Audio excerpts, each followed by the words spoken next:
Actually में तुझे depression और दर्द चाहिए। इससे पहले तुम मुझे पागल बोलो। तुम्हें अगर मैं कहूं कि तुम्हारे को अगले 6 महीने में अपनी बॉडी बनानी है, वरना तुम मारे जाओ। और उस 6 महीने में एक दिन भी ऐसा नहीं होगा जिस दिन भी तुम्हें बहुत अच्छे से पता है, तुमने अगर एक दिन भी स्किप करा तो तुम्हारा अंत थोड़ा निश्चित है।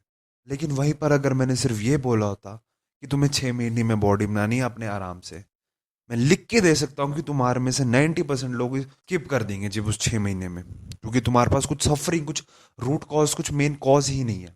इसको एक बहुत और एक अगर एक और अच्छे एग्जांपल से समझाना हो तो अगर तुम्हारे को मैं अगर एक ओशन में घेर दूं तो तुम पूरी ताकत से आइलैंड या टापू पर वहां पे आने की कोशिश करोगे। उस टाइम पे तुम्हारे को कुछ और थॉट नहीं आएगा कि तुम्हारा ब्रेकअप हुआ है, कुछ भी नहीं हुआ है, क्योंकि उस टाइम पर तुम्हारी सफरिंग उस चीज से जुड़ जाएगी। क्योंकि तुम्हें पता है अगर तुमने सर्टन काम नहीं करा तो तुम मारे जाओगे या तुम खत्म हो जाओगे, तुम्हारे सर्वाइवल पे दिक्कत आएगी। इसी तरीके से सफरिंग को तुम्हारे को एक फ्यूल यूज करना है अपने डेली काम में अपनी लिमिट्स को पुश करने में। फॉर एग्जाम्पल, तो मुझे आज यूट्यूब पर एक वीडियो रिकॉर्ड करके डालनी है, वरना मेरा चैनल फेल हो जाएगा, मैं अनसक्सेसफुल हो जाऊंगा लाइफ में।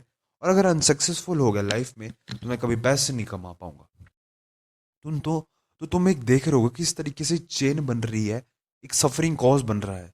इससे सबसे पहले ये चीज होगी कि तुम सारे के सारे अपने लिमिट्स पुश करोगे, क्योंकि तुम्हें पता है कि तुम्हारे सर्वाइवल पर दिक्कत आएगी।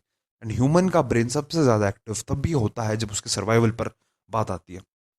आई वॉन्ट कि तुम इसको as a good and positive way में लो। तुम्हारे को डिप्रेशन सिर्फ इस बात सोच के डिप्रेशन तुम्हारे को सिर्फ ये सोच के आनी चाहिए कि अगर मैंने काम नहीं करा तो मैं मारा जाऊंगा।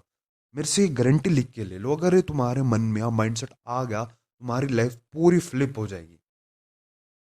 इसी तरीके से कल से ही इस अपने माइंडसेट को बदलो और अपनी लाइफ को मैक्स पोटेंशियल पे ले आओ। Till then, thank you.